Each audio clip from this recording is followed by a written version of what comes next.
Ladies and gentlemen, the session will now begin.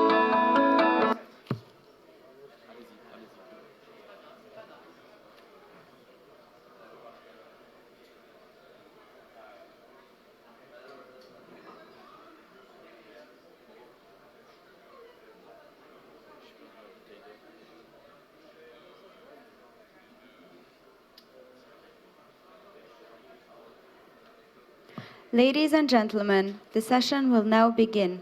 Please take your seats.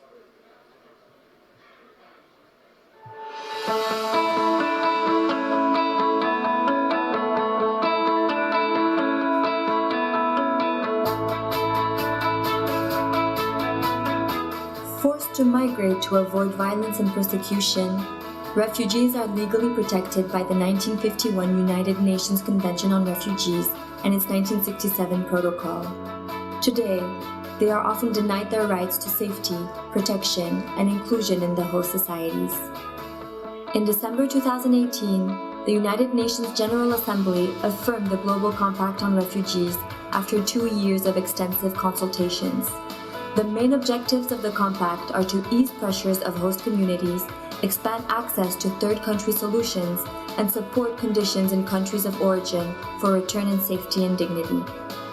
To what extent do refugees benefit from the existing legal frameworks on refugees' protection? What are concrete solutions to enhance the documentation of refugees and regularization of their administrative situation?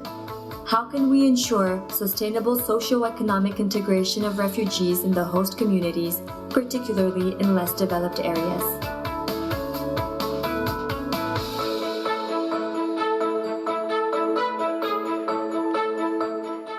Ladies and gentlemen, please welcome to the stage our moderator for the Refugees, Protection and Integration session, editor at Africa TV and BBC, Vera Kwakofi. Hello. Good afternoon, everybody, and thank you very much for making time to join this conversation. It's my first Atlantic Dialogues, and I want to say thank you for the warm welcome. It's been fantastic. Thank you very much. So this afternoon, we're going to talk about a very emotive issue, and I know that talking about refugees elicits a lot of reactions. So I hope that you're going to help us have a fiery and an educative and informative conversation this afternoon. So refugees, how do we protect them and how do we integrate them? I've got a very experienced and knowledgeable panel to help us have this conversation. So join me in welcoming Abdoullah Coulibaly, who's president of the Bamako Forum, Richard Danziger, who is the Regional Director for Western Central Africa for the International Organization for Migration, General Birame Diop, who's the Special Chief of Staff to the President of Senegal, Tesfahun Gobezay Kinfie, who is the State Minister and National Security Advisor to the Prime Minister of Ethiopia, and last but not the least, Ambassador Losada, who is the EU Special Representative for the Sahel for the European Union. So, as you can see, we have a very capable panel. Please take a seat. So let me start with a little fact for you. There are almost 4.5 million refugees in Africa. It's a huge number. But I've got a little test for you. What comes to mind when you think of refugees? So I'd like you to tell me. We're going to do a little exercise on your word cloud. What comes to mind when you think of refugees?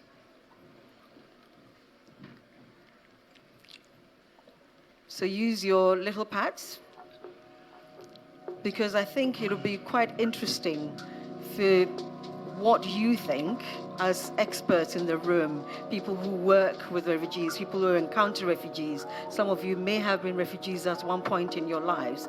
It's quite interesting. I'm quite interested to see what comes to mind.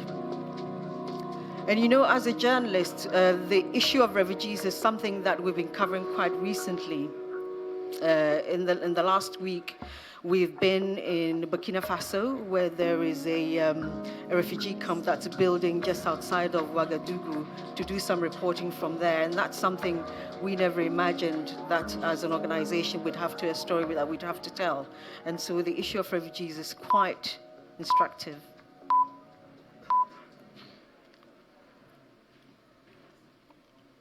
Wow.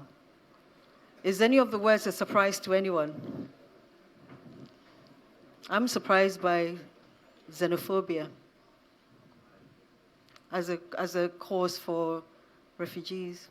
Interesting.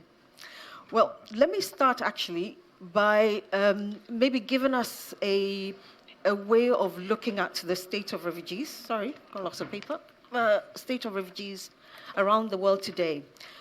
Can you tell us, maybe I'll start with you, Richard, what is the status of refugees in Africa today?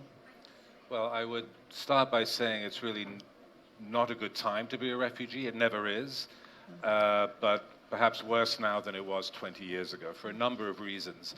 But first of all, I would say with the collapse, or at least the weakening of the international order, the first people to suffer are going to be those on the move outside of their countries. So refugees and migrants, for example. I'm glad you said the situation of refugees in Africa, but we often think of refugees and migrants in terms of north-south, which of course is not the case. However, we often take our cue from the north when it comes to policy and treatment of refugees. And a very quick anecdote, when I first met a foreign minister of a country in West Africa, and at the time there was talk of refoulement of refugees from his country. We greeted each other, and before I sat down, this was in early 2016, he said, "Mr. Danziger, tell me what you think of this new agreement between Europe and Turkey on refugees." So he set the tone right away of, don't give me any lessons, not that I was going to anyway, when I see what's going on north of Africa. So in short, not a good time. Weakening of international human rights law and the refugee regime. Often also a vacuum or absence of the state in areas where there are a lot of people on the move. The numbers of people on the move mean it's increasingly difficult to identify who is a refugee and who is really in need of protection. And so we usually use the sort of minimum standard of protection rather than what I should think should be a much higher standard to grant people protection. And from your perspective, Ambassador, where the EU, we know, is very involved in the management of refugees, what's your perspective on the situation? We know it's getting worse. How bad is it? I mean, I think the situation is we are in a very bad situation nowadays, because I take on what Richard has just said. There is a concept which is very difficult to define. What's a refugee? There are three different concepts that I would like to highlight. A migrant, which is mainly for economic reasons. And actually, it's a good, we have been talking yesterday about the problem of migration with populism, etc. I mean, there is a real problem there. But nevertheless, we mustn't forget, and I talk about the Sahel, which is the region I know the best, that in the Sahel and in Africa, 95% of the migration is internal. First point. And also that if we talk about migration, the history of mankind is a little bit the history of migration. That's one thing. Then we have migration. We have, on the second part, we have what we call the IDPs, the international displaced persons. Why it is important to make this distinction? Because these people are suffering from a direct conflict. There are people who are affected by direct conflict, and inside of their own territory, they have to move around. That's the second thing. And the third are the proper refugees that are really fleeing to another country because of a real conflict. These three, actually, in the Sahel, one of the key reasons which started this whole mess, so to say, is the Libyan crisis, with no doubt. The Libyan crisis has a direct effect on that. There was a lot of migration were going to Libya usually. They can't stay there. They come down. I mean, they are in a terrible situation. And that's where we stand today. Then to try to have a proper reaction to what is happening in the region, first we have to know what we're talking about. If we're talking about migration pure economically, then Europe has set up an institution and many elements like La Valletta Conference and the Trust Fund with more than 200 million, more than 4 billion euros to fighting against the root causes of migration. If it's against IDPs, also there's special instruments that with IOM, with joint action, and we can talk about later, we've been working together also. If we talk purely about refugees, also we have on some other instruments that we are acting directly financially because the EU is really committed to that effect. So 3 of my panelists have a direct relationship with managing refugees or having sort of seen what it's like to have refugees in your territory. Maybe I'll start with our representative from Ethiopia. You have refugees from multiple countries. Talk to me about your experience of dealing with and hosting refugees. Okay, thank you. As you said, we have many refugees coming from many countries. The status says that around 1 million refugees are in Ethiopia. They come from 26 different countries, but mainly 98% of the refugees come from 4 of our neighboring countries, from Sudan, South Sudan, Eritrea, and Somalia. So what we are trying to do in managing the refugee crisis is we have established some 27 camps throughout the country, and a few fraction of these refugees live in the towns of Ethiopia. They have the right to move. They have the right to get services like any citizen of Ethiopians, and they get monthly stipends to compensate their living. And we are giving also access to education. Every refugee that's living in Ethiopia has the right to access to primary schools, and we have around 200,000 refugees that are learning in different careers of the education system. Especially, we have also established a new proclamation that is enacted in last year. It gives the right to refugees to move across the country, to have work permit, to get licenses and anything that a citizen can get.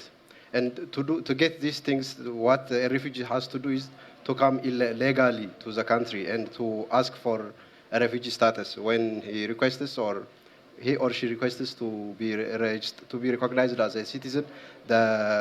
We have an agency called an Agency for Refugees and Returnees Affairs.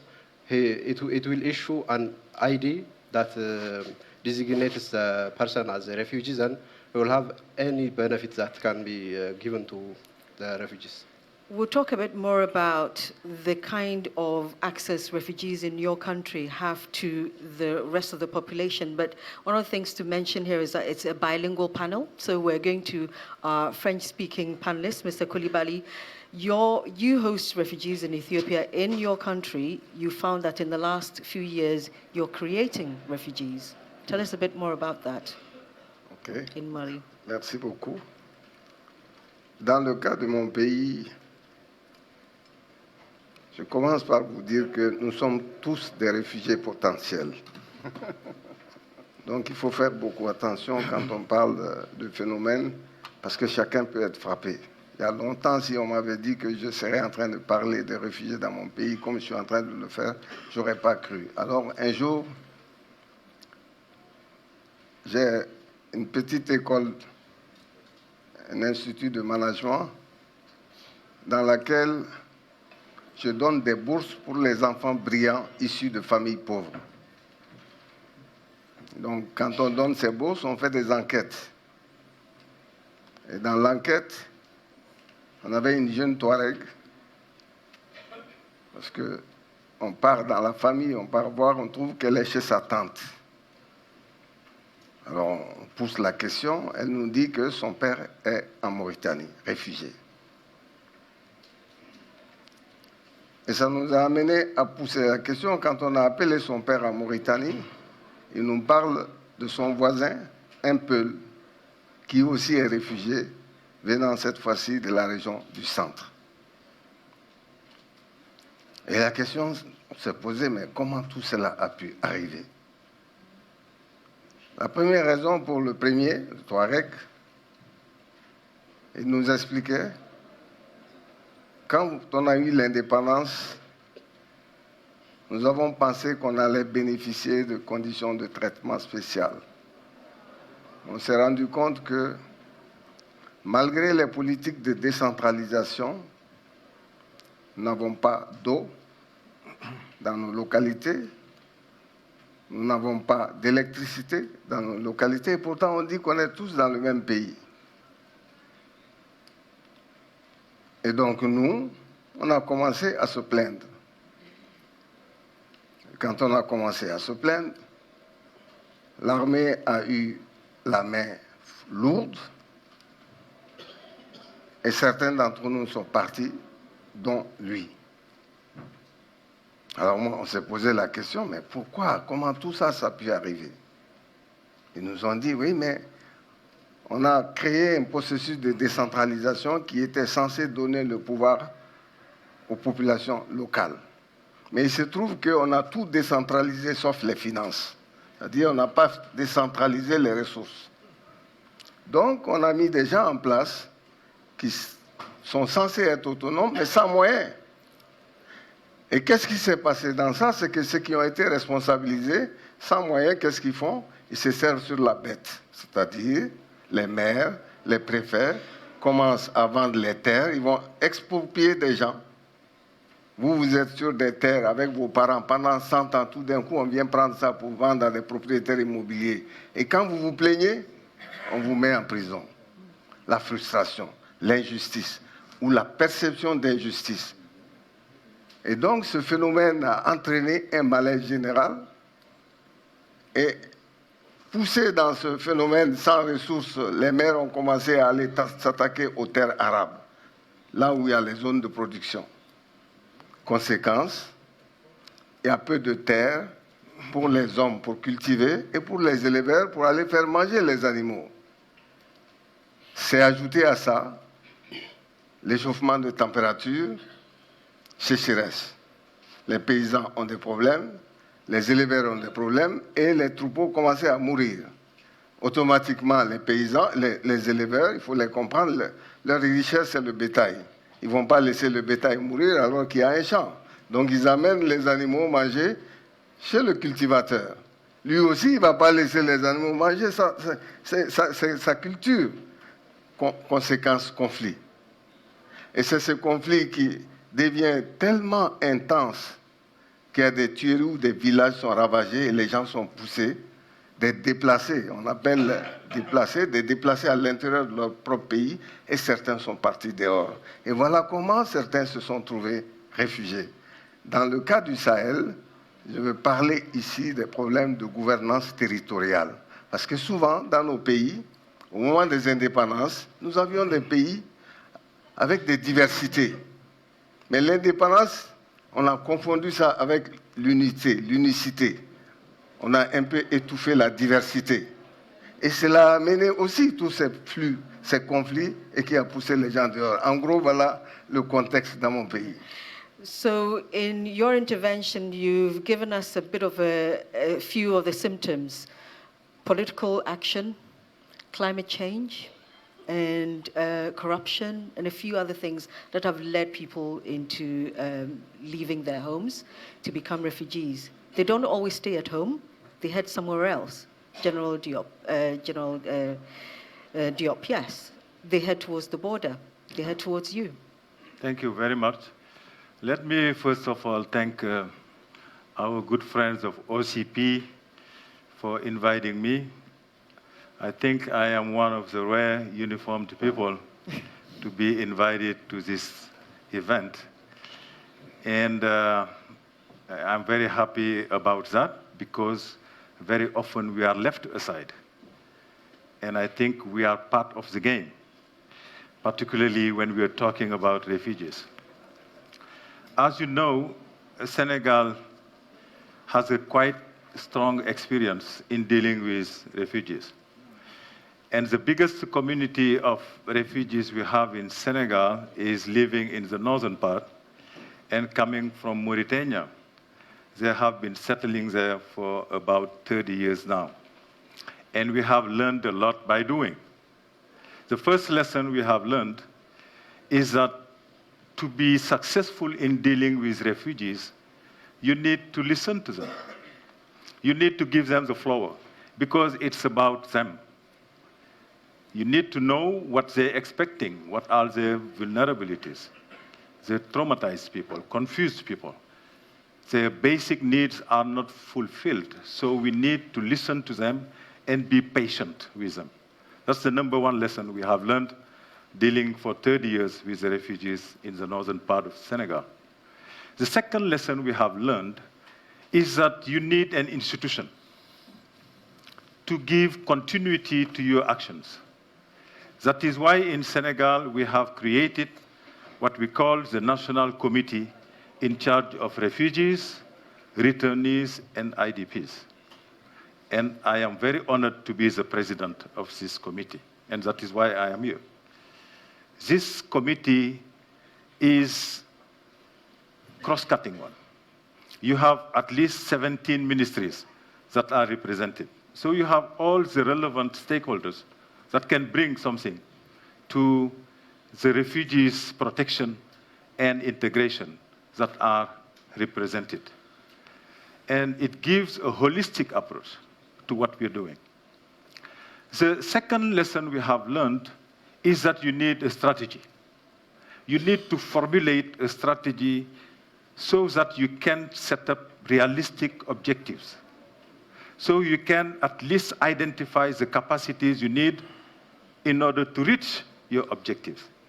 And the most important thing with the strategy is that you can sometimes pause and assess yourself and readapt or reorient what you're doing. That's very important. And the number three lesson we have also learned is that our approaches should be local populations based, because they are the host populations. If they do not welcome the refugees, if they are not aware of the challenges the refugees are facing, if they do not see an interest in interacting with the refugees, there is no way you can be successful in the way you're dealing with refugees. And the last lesson we have also learned is that you need to accompany refugees so that they feel they're protected, they feel that their basic human needs are fulfilled. We're talking about education, you're talking about also health access, you're talking about keeping hope, because without hope, there is no life. And these people generally are hopeless. You need to protect their dreams, their aspirations, so that they can continue to believe in themselves. And there is also a need to make sure that trust is built between you, who are there to listen and to help, and the refugees. Those are the things I would like to highlight for my first intervention. And there are other things I can also share with you regarding the way we are empowering the local populations so that they can also, hand in hand, work with the refugees to protect them, to integrate them in a sustainable manner. So there was a point you made which I wanted to put to Tesfahun. What motivates Ethiopia to keep hosting refugees, to keep welcoming refugees? Because you've got 1 million of them. Okay.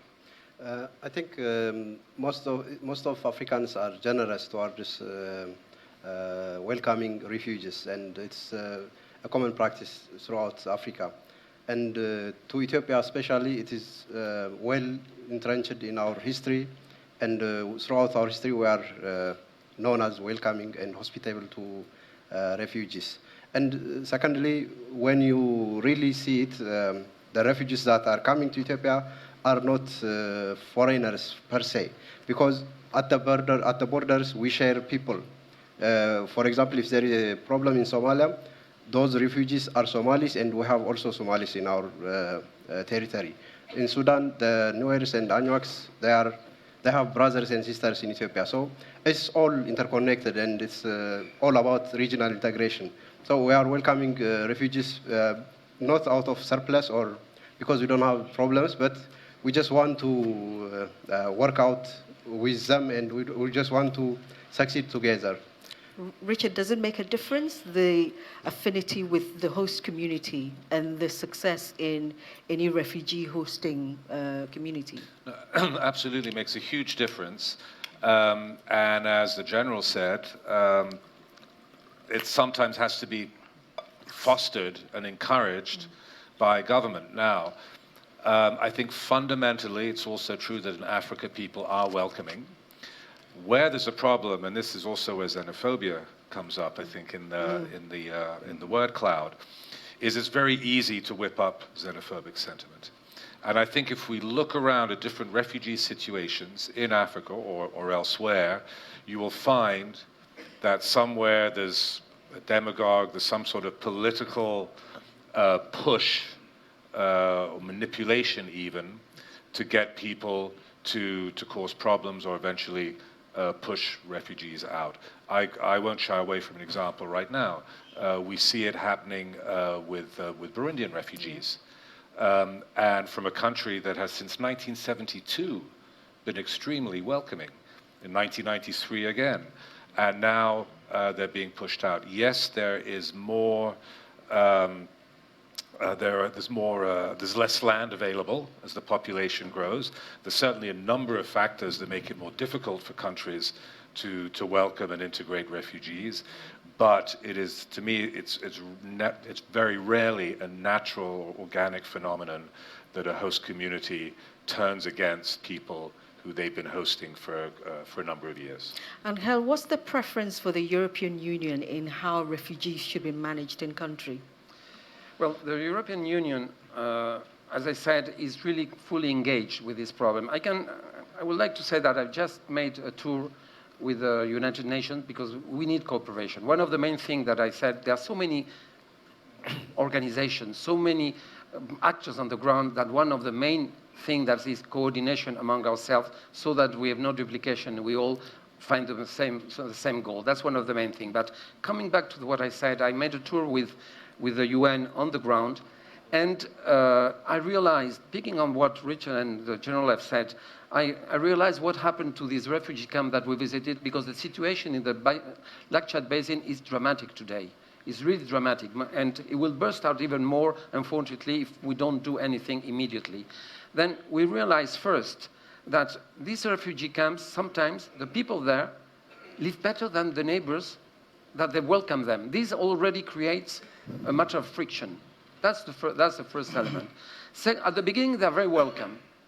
And suddenly, little by little, they realize that, and it makes some friction. That's something we have really to develop the area also where these people are. But there is the big problem that was quoted in conflict security.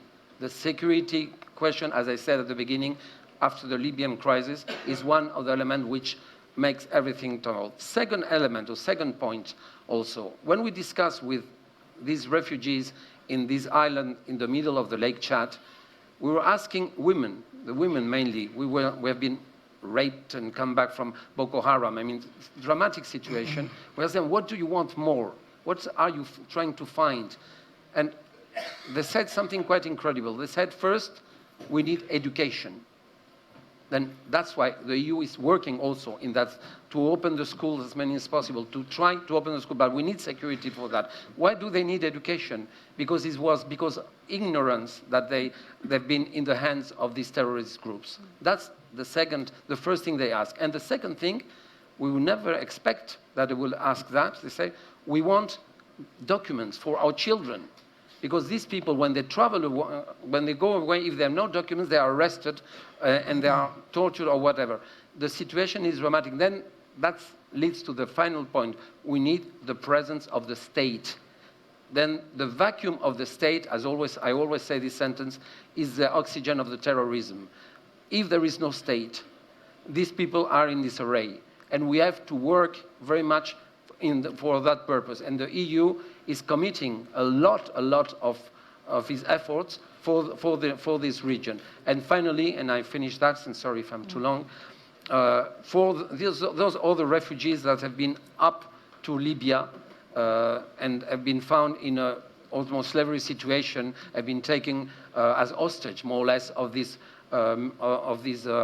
groups, of these criminal groups. Together with the IOM, we made a joint initiative to bring them back. We found 23,000 in the desert that we brought back. 68,000 came back to the point of origin, either in the Horn of Africa or in the Sahel. And 70,000, we give them help at home, because when they come back, they need also a support. Then again, the nexus, security, development are the basis of everything, and humanitarian aid. But humanitarian aid is only a first step, is only the immediate step. You need the development, and development is now what we are trying to enforce as much as possible. Tesfahun, I saw you nodding when Angel was talking about tensions in communities. Is that something that you've experienced in Ethiopia, and what's been behind that? Yeah, I think he has raised very important points. One of the things that brings change of attitude towards refugees is, as he mentioned, national security. And the other thing that we find in experience is that refugees, when they come in mass, there would be deterioration of resources, because their camps would be built upon some lands, fertile farms, or on a forest, and the cooking and other activities of the refugees would further deteriorate the resources of the area. So it creates a tension towards hating or unwelcoming refugees. Of course, we have a good experience, and as I said earlier, there was no major national security incident that occurred to us, because we are having a lot of works with the refugees. For example, we are creating organizational structure within the refugee campus. We will group some refugees to watch out if there are any incidents or any abnormalities in the region, and they would report to the police or the National Intelligence Service, so that corrective measures would be taken immediately. In this sense, we haven't encountered any national security challenges, but the resource deterioration. And the third point I would like to add is it creates a burden, and it needs a lot of resources to carry out. For example, we have planned to establish some industrial parks in which 70% of the host and 30% of the refugees would have a work opportunity, a job opportunity.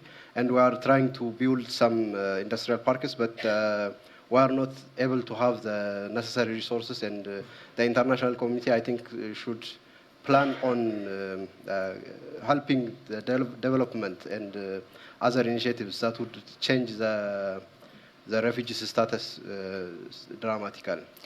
But aren't you setting yourself up for even more tension in your communities when you're setting up an industrial park for refugees in a community that didn't have one before they came along? You're giving them papers, you're giving them access to communities. Aren't you building up to even more trouble in the future? Why is it important for you to offer those resources, especially when you don't have the money to do them yourselves? Okay. So you raised a very nice question, and I think it would make my point if I tell a story of our country. There is a certain place called Melkadida in the Somali region of Ethiopia. There was no infrastructure, and we tried to get international fund for irrigation project, which we luckily found, and we used that fund to construct irrigation in that area, and we we gave 1,000 hectares of land for 270 households of refugees and 270 households of host countries, the host citizens. And we developed the irrigation system. Then they are using it properly, and they are sharing it commonly. And it is it's perceived as something that came due to the refugees. So we are trying to make this sentiment in other areas, but it needs a huge investment and it needs a huge money. We have a 10 years strategic plan that's developed, and the 4 thematic areas that are incorporated in the strategic plan are jobs and creation, education, environmental protection, and capacity building for the refugees and for the host. So what we are planning to do is to incorporate the refugees and the hosts and to shift their focus to further development of the area so that they would benefit from the efforts. You wanted to intervene. Yeah. Je voulais juste dire que dans les témoignages de certains de ces réfugiés, surtout des gens qui vivaient dans des conditions décentes et qui se retrouvent dans des camps, c'est le problème sanitaire. Certains souffraient sérieusement des conditions d'habitation dans les camps, mais aussi ils ont mis l'accent sur la présence des trafics de drogue au niveau de leur camp. Et enfin, la collaboration de certains avec les djihadistes, parce qu'ils ont été aussi infiltrés. Et le danger dans ça, la stigmatisation, parce que de part et d'autre de la frontière, ils commencent à être des gens auxquels on ne fait plus confiance. Donc, c'est qui amplifie leur situation d'insécurité. Et ça, ce sont des remarques. Et du coup, la fille qui est dans mon école, elle me disait que son père, son rêve était de revenir. Donc, certains ont commencé à revenir au pays. Et quand ils commencent à revenir, quand les conflits communautaires recommencent, c'est le yo-yo. C'est toute la difficulté. Donc, leur vie est rythmée par la paix et l'insécurité. La paix et l'insécurité. Je voulais ajouter ça.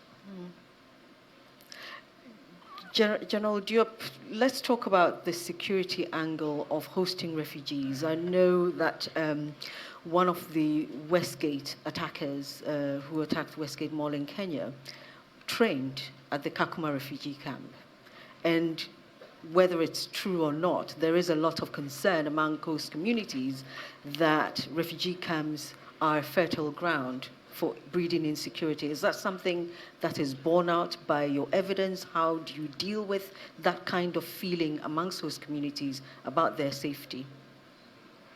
Yes, that's a very important question.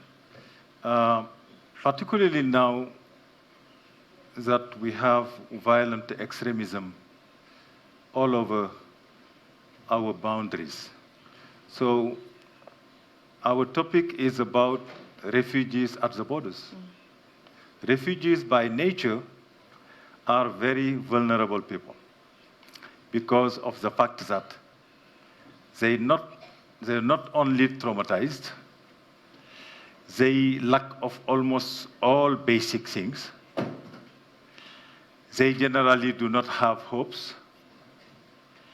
And on top of that, given the fact that they are at the borders that are known as being gray areas, where the states very often are absent, where the administration is not present, so the vulnerability increases. And the bad guys are very well aware of that. So generally, they try to go and intervene to win the battle of the hearts and the minds before the state comes to these people. And so more and more now, the refugees constitute a community that could be a reservoir for the recruitment of the bad guys. This is something that is very serious. That's why, in my opinion, we need to make sure that our states take the refugees crisis as a very important threat to their national security, without making the mistake to hold the refugees as responsible of the situation. There is a balance to make. But in the meantime, beyond the role of the state, we need to come back to the host populations.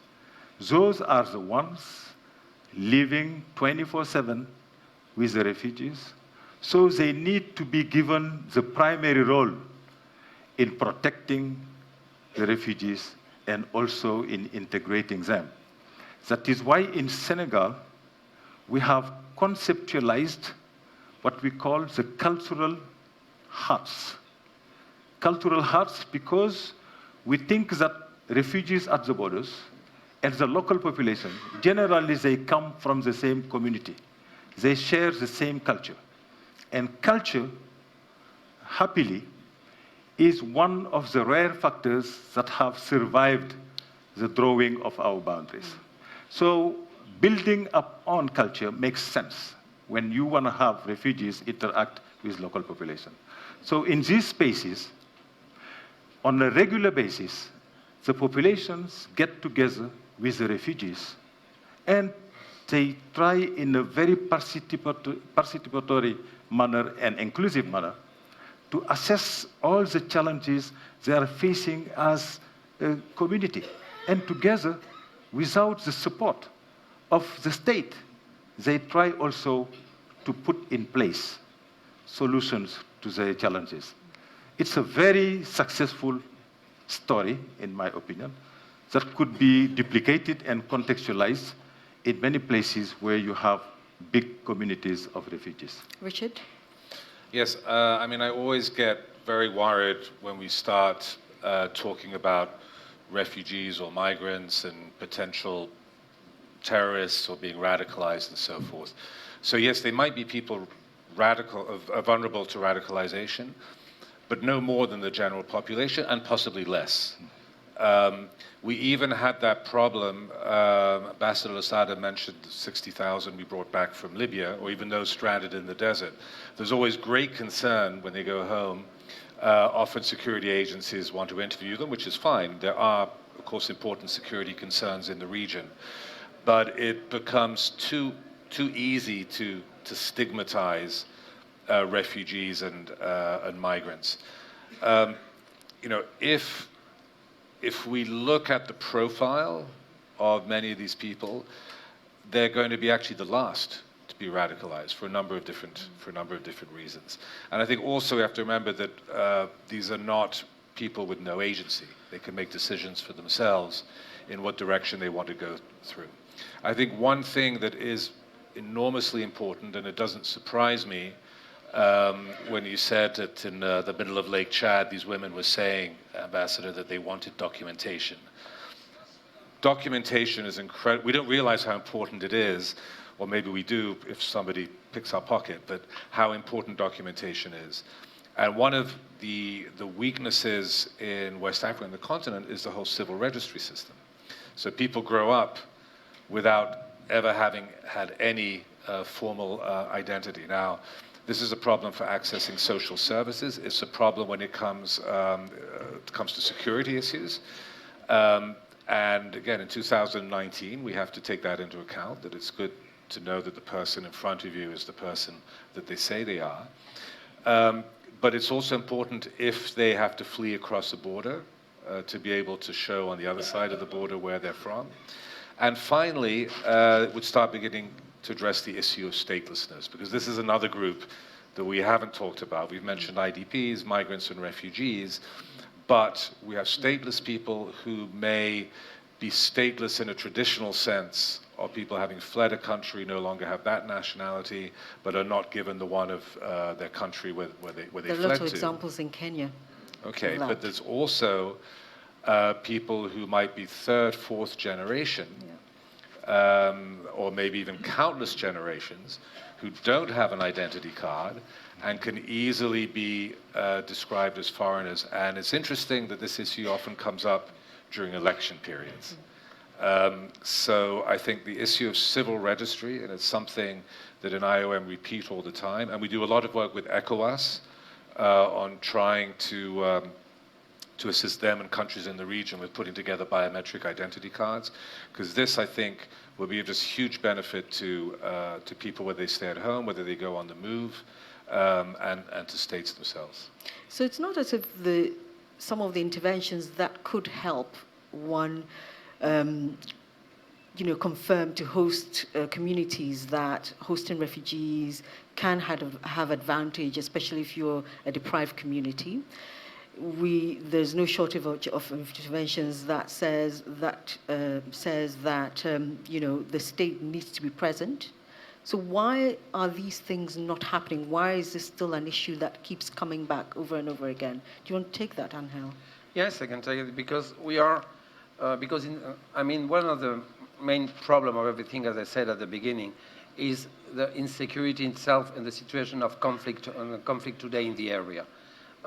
This insecurity creates all these problems, and it's very difficult for the NGOs, for instance, to work when there is this insecurity. Is that the problem, that when it comes to managing refugees, hosting refugees, it's been left to NGOs who have their own agenda, who have their own fundraising challenges, to manage the first response rather than the state being the one to ensure that it's happening? Well, we come to the first problem then. Of course, the state should take care of that. But we are talking about, in the Sahel at least, of weak states with little capacity, and for them it's an incredible burden to receive all these refugees. They have problem with their own population. I said before, one of the things which struck me when I was there, that we went to the village next to this place and the people were living in worse condition than in the refugee camp. This, of course, creates a conflict sooner or later. Then what we try to do is to develop this area in order that the people there also take benefits from that. At the beginning, they are received with open hands. Yes, they are here. But then little by little, the conflict starts. You're right. The first task is of the state itself will receive them, but the international community has also, and the EU particularly with other organizations, has also a role to play, and we try to play it as strong as possible. But security today, at least in the Sahel, linked to development, because the nexus is fundamental. If you don't have both together, no security without development, no development without security. We don't bring them together in this sort of integrated approach that we try to have. We won't go anywhere. We are conscious of that. We work on that basis, and on that basis we work in coordination as much as possible, with the difficulty I said before, because there are many actors also on the ground, many NGOs, many actors. We have to try to find a proper coordination among ourselves so that we can really be effective, and to try to give a solution, immediate solution to these people, and at long term, because refugee is something which shouldn't last too long in principle. If it lasts and lasts, then we have a real problem. It should be the first step. They have to be reintegrated, as the topic said today. They have to be reintegrated. We have to help them where they're going to be reintegrated, and we have to develop the area where they were. That's a little bit the scheme that we try to find. We put a lot of financial effort into that, but still, as you said, because of insecurity, because the Sahel, if we take the figures of Burkina Faso, they're amazing.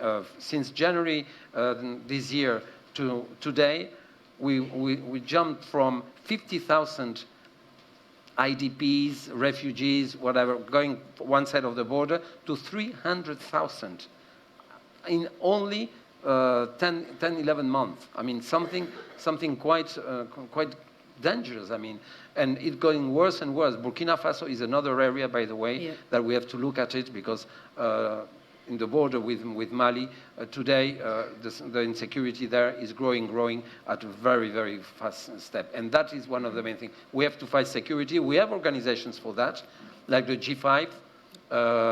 From the security point of view, there are a lot of initiatives, Franco-German, European Union, proper initiative from ECOWAS in the security sector that we support financially and on training, and that's one of the main aspects that we're trying to solve. So we've got about 20 minutes left in this conversation, and I'd love to invite some questions from the room. But I have a little vote thing for you to do. So the question for you to vote on, because of your intervention, brings us perfectly towards that. Do you think refugees should have the right to permanently live in their host country? Yes or no? It's a poor thing. Poor thing. Really poor. So we'll do a countdown to the vote. Should refugees permanently live in their host communities? Permanently.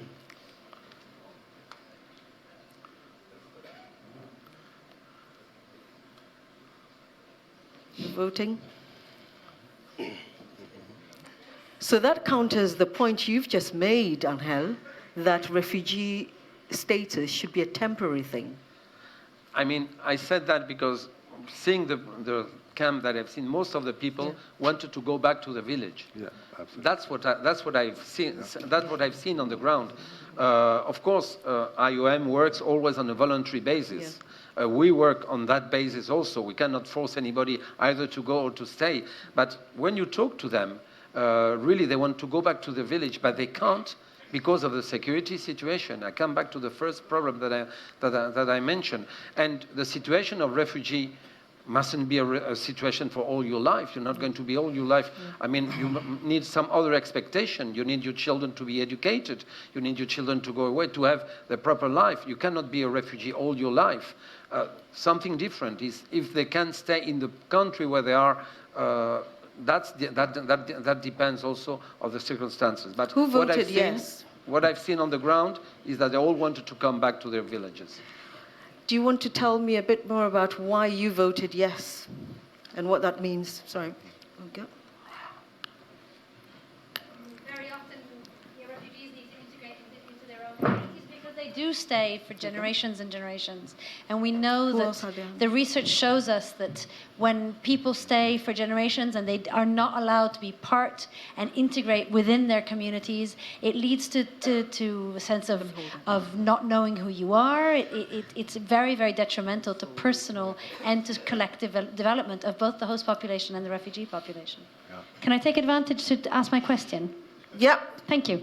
I'm Harmony Toros from the University of Kent, and I share very much Richard's concern of this mixing of security and refugees and showing them as a security threat. And I was wondering if the panel could say something about the fact that there is a movement towards counter-migration policies, particularly from the global north, of bringing in money and development funds, as in to say, we will give you this money to stop people from coming. Right? And my concern with this is, well, aside from the ethics of it, which I think is rather questionable, but on top of it, the concern is that a lot of this money, for me, reflects some of the money that came in with counterterrorism.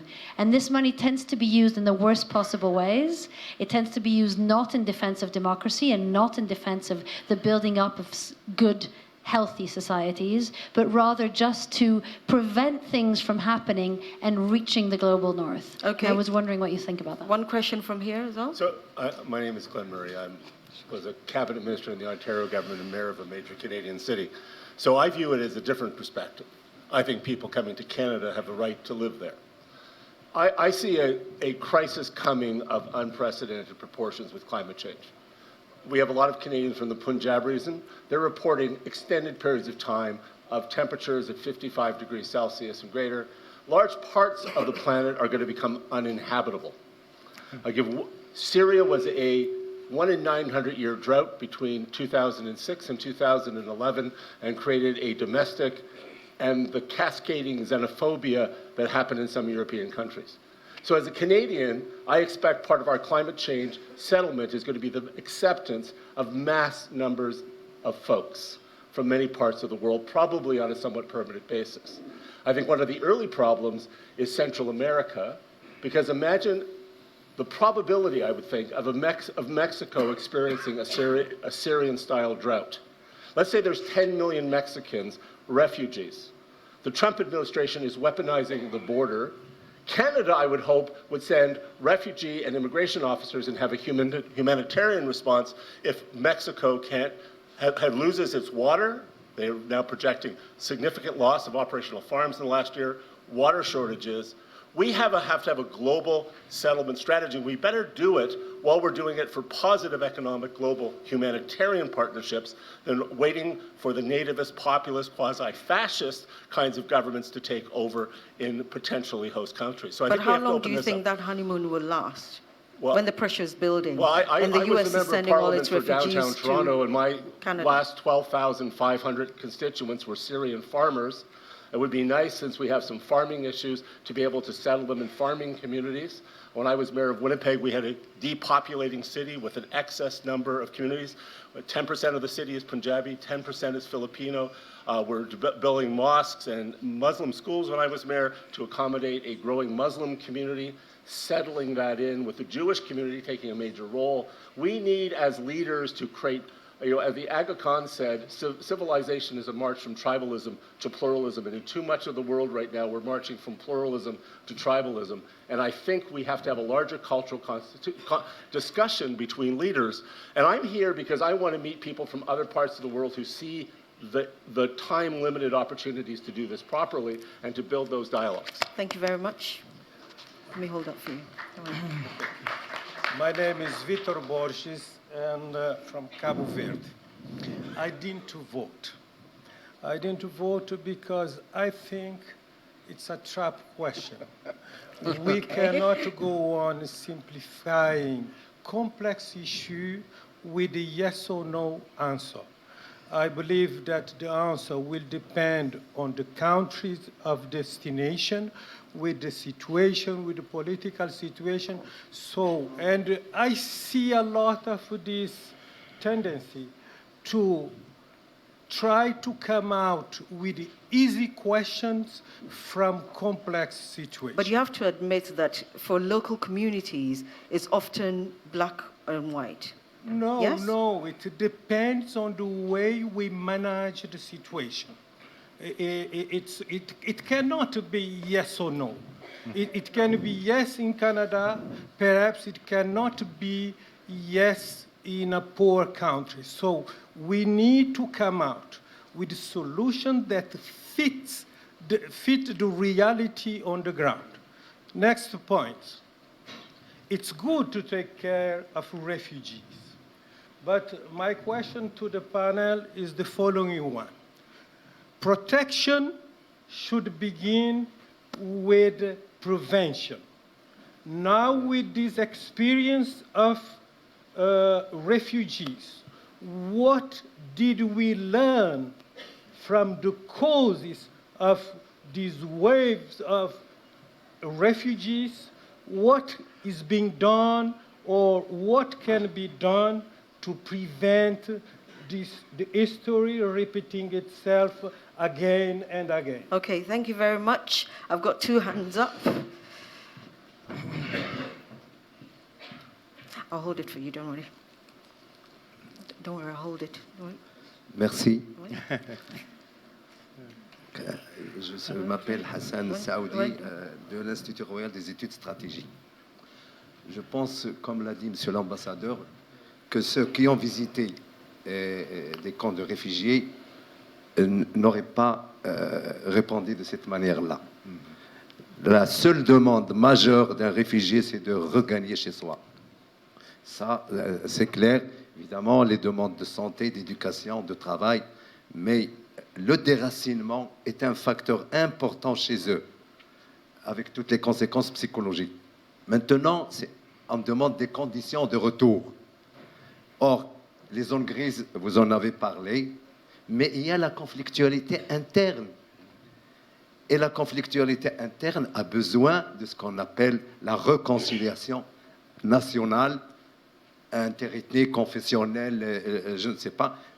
Et ça, c'est un devoir des pays, mais aussi, et malheureusement, on n'en a pas parlé, de l'organisation continentale. L'Union africaine a un rôle dans les réconciliations, le Conseil des sages, le système d'alerte pour éviter ça. Et malheureusement, c'est des mécanismes qui sont honnêtement en panne. Et c'est ce qu'il faut qu'on se dise, parce que nous, on a eu la chance d'aller voir ces problèmes qui sont réels. Mais qu'on sache qu'un réfugié est un statut provisoire qui n'est pas censé durer. Et là, évidemment, la balle est dans les camps des pouvoirs publics nationaux, mais aussi de notre organisation continentale qui, malheureusement, dans ce domaine, n'a pas fait beaucoup de choses. General Diop, has the African Union failed in its responsibility in protecting the citizens of the continent of Africa? Madam, I am not able to answer this question. Has it provided any leadership? Given the fact that I'm still an active duty officer, and but I cannot has it engage. Provided? Has It's it failed such a very to provide tricky leadership? and delicate question. I will just remain in the technical and professional part of my job, so I will be only answering technical problems, not political questions. Okay. Now, coming back, if you don't mind. Yeah. I totally concur with my good friend from Cabo Verde, Minister Borges. It cannot be a yes or no question. Because depending on the time you're asking the question to the refugees, you have very different answers. Right in the beginning, it is understandable that the majority of refugees, they want to go back home. Because they are connected to their families for decades, and they want to go back home. And the statistics have shown that most of the refugees are refugees because they are trying to run violence, because of insecurity. And so the refugees are refugees because they don't have another choice. If they're given the possibility to return, they will return quickly. But the refugees are very realistic. If they spend too much time on the country of settlement, in general, they change their mind and accept the fact that they cannot return, and they try to settle permanently. That's what I wanted to answer to the question of my brother Borges. I haven't forgotten your question, but what's yours? Yeah, my name is Alan Kasuji. I'm a former refugee. We ran away from Uganda during Idi Amin's time, and we went back to Uganda when Yoweri Museveni took over. So this is a conversation that's very important to me. First of all, part of the problem, I think the West doesn't really understand this issue. They don't because they've never been refugees. How do you make it important in Brussels and Washington, D.C. when they don't appreciate what it means like to run away from safety? So it's not a problem that they'll understand, if I'm to be frank with you. For Africans, and I'm really proud of the leadership that Uganda has shown on how to integrate refugees into host countries and make them part of the country that they come from. And part of the reason is because Museveni had to run away. He and his family got the benefit of running to refuge. Kagame had to run away, grew up in Uganda, and we know the rest of the story. And I think also just the idea of calling these people refugees is frustratingly dehumanizing them. I hate that word. I wish they didn't have to be labeled refugees. What word would you use? I think they're just human beings who need a safe place. We need to find a word that sort of takes away the stereotypes that comes with calling someone or branding them a refugee. Because it's been misunderstood, it's been bastardized, and as a result, they're being looked at as a problem. It's just someone trying to find a safe place for them and their children. Women, mothers, pregnant, children, babies like Alan Kurdi, who was thrown into the sea because, you know, how many stories? As a journalist at the BBC, I have covered this refugee story for a very long time. I spent 5 days in Byumba refugee camp in northern Rwanda, and then followed a refugee family to the United States in Seattle to understand the resettlement process. I've also seen Alan Kurdi floating onto the shores, this Syrian child who just needed a place to be safe. So anyway, long story short, for the African country, it's a logistical problem. Let's just work on the logistics and refugees will be fine. Sudanese can go to Uganda, Congolese can go to Uganda, just build a capacity for Uganda to absorb them. Is there enough land? Is there enough food? Is there enough water for everybody? You've got your mic on. Yeah. Moi, je voudrais juste dire un mot par rapport à la question de notre ami Victor. Que faire pour que l'histoire ne se répète pas? Une des réponses est de s'attaquer aux causes. Pourquoi les gens partent? C'est tout le problème. Ça ne plaît à personne de partir, sauf quand on part pour revenir. Donc les gens partent, les causes dans nos pays en général. C'est d'abord des problèmes de gouvernance. Quand les gens ne sont pas bien chez eux parce qu'ils ont l'impression, à tort ou à raison, d'être victimes d'injustice, lorsqu'ils ont l'impression d'être spoliés parce qu'il y a trop de corruption, et lorsqu'ils ont l'impression, parce que lorsque tu as raison et que tu vas à la justice, tu perds, on te met en prison, tout ça sont des raisons de révolte. Alors quand les gens se révoltent et qu'après on les cogne, ils partent. Et ça, c'est donc s'organiser pour qu'il y ait la gouvernance, pour que les gens ne partent pas. Alors maintenant, la question est posée par rapport à nos pays. Des pays comme le Sahel, ou singulièrement mon pays, un pays qui a 1 204 000 km², donc vaste, très vaste. Donc la gestion territoriale est posée. L'État seul ne peut pas, dans sa forme actuelle, s'occuper de la sécurité sur l'ensemble du territoire, d'où la notion de responsabiliser les populations locales, y compris en respectant la diversité. Parce que ça, c'est un élément assez important. Ne pas étouffer la diversité. La diversité est source de richesse. Et ça, c'est vraiment fondamental. Un autre élément important, parce que les conflits arrivent, parce que certains sont en train de dire ils sont partis, ils doivent revenir. Tout dépend de la durée, combien de temps vous êtes restés. Parce que si vous restez très longtemps, certains s'installent à votre place. Et donc, quand vous revenez, on le voit en RCA actuellement, vous trouvez des gens déjà installés. Donc, on crée une autre source de conflit qui peut être source d'autres départs. Donc, la durée est importante. C'est pour ça, un réfugié, ça doit être limité dans le temps, et assez limité dans le temps. Un autre élément sur lequel je voudrais insister, il y a les conflits parce que simplement les jeunes n'ont pas de perspective. Et ces perspectives, c'est quoi? C'est le travail. Donner du travail aux gens là où ils sont. L'Afrique a tout pour ça.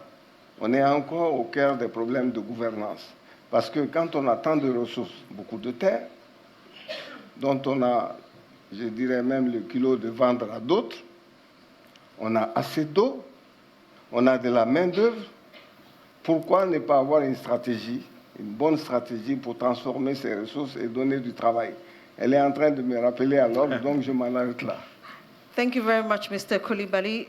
We've got a short time, so 20 seconds for your question. I'll hold the mic for you. Don't worry, I'll hold the mic. Okay, I was going to make a comment. Yes. Yeah.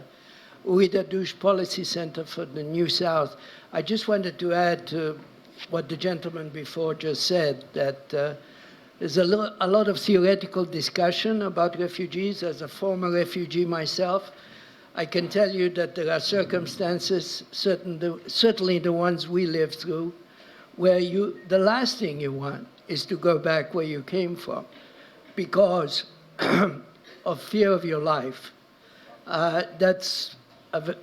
So, do the refugees have a right? Why did I say yes? Why did I vote yes? Well, first of all, of course, there is a legal obligation, once you are declared a refugee, to give a boat to the refugee, but that's not the main point. The main point is that when you're in that situation that you cannot go back, what is the alternative? You have no papers, you're not able to work, you're not able to travel because you have no papers.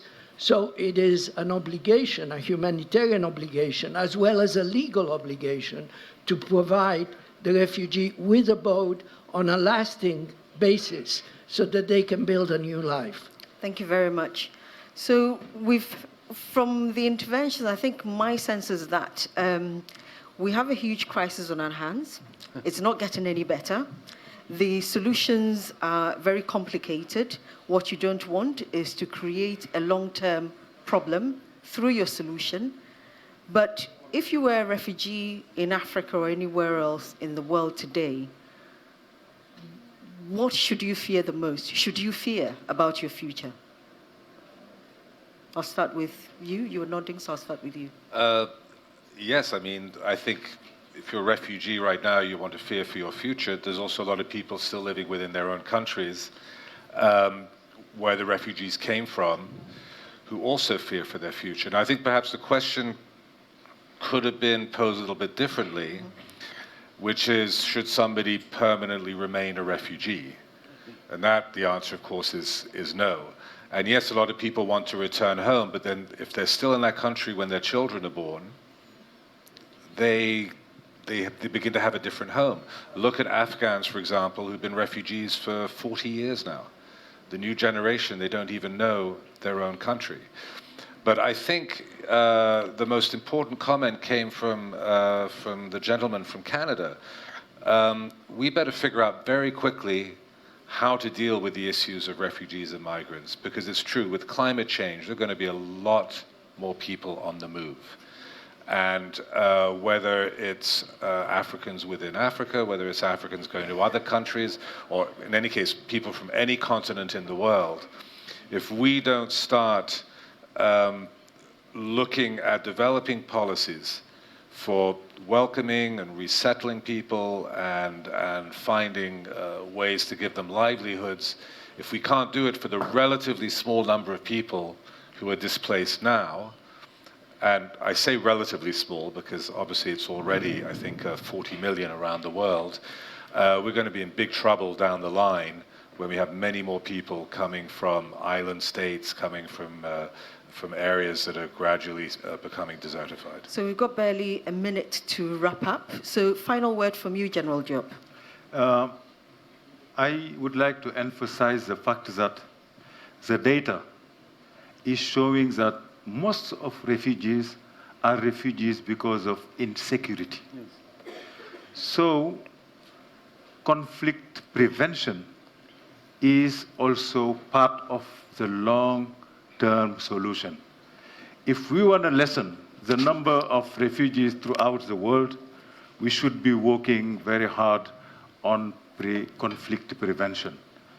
This is really my takeaway. Thank you. Tesfahun?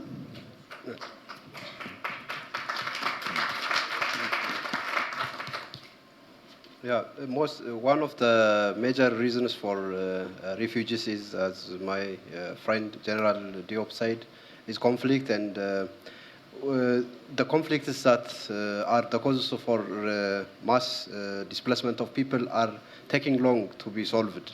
So that is why refugees are remaining for long as refugees.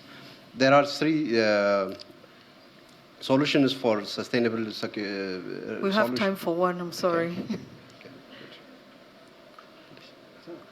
We have time for one solution. Okay, we have time for one. So the one solution, I think it was raised by the question from here, is the European and other Western countries are trying to push the pressure to other African countries to manage the refugee crisis in themselves. So that's creating a problem because, for example, if we take every African country, there is a problem in themselves. We have unemployment problem, we have lack of financial capacity. So when refugees are added to this, it would create a national burden and it would fester other negative thoughts towards refugees. So that's why it's needed to get the international support that's needed to change this problem. And Kyle, does the European Union have a key solution, a key strategy that it wants to deliver in managing refugees in Africa? I mean, our key strategy it's very difficult to find a key strategy to such a complex situation. But yes, I fully agree with what the General has said and what has been said before. And I said that at the beginning. I mean, the problem is first the security. Then, yes, the EU has its own strategy, which links against security and development, this nexus. And that's what has to work on the ground. And for Do you think your partners in Africa are doing their part? We are working with them together. At least that's what I'm saying. But I will highlight, I will open the debate at the end with another question, which from the gentleman from Canada, which was talking about the climatic change. Yes, that's a real problem for the future, which is even multiplied by another element that we haven't talked about, is the demographic explosion in the area. Demographic explosion plus climatic change plus insecurity makes a very difficult situation to face today. And for that, the only way is prevention, working together, coordinate together, and real cooperation among all ourselves. I'd like, if we have another session next year, to bring back this conversation, because I think there's lots for us to talk about. Thank you very much. You've been a fantastic audience. Thank you to my guests. Thank you. Abdoullah Coulibaly, Richard Danziger, Birame Diop, Tesfahun Kinfie, and Angel Losada. Thank you very much.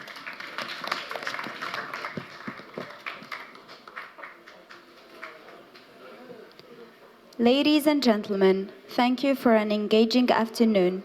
Starting 7:30, we invite you to join the Moroccan dinner at the Moroccan restaurant of the Mamounia. Please follow the signs and staff directions and enjoy your meal.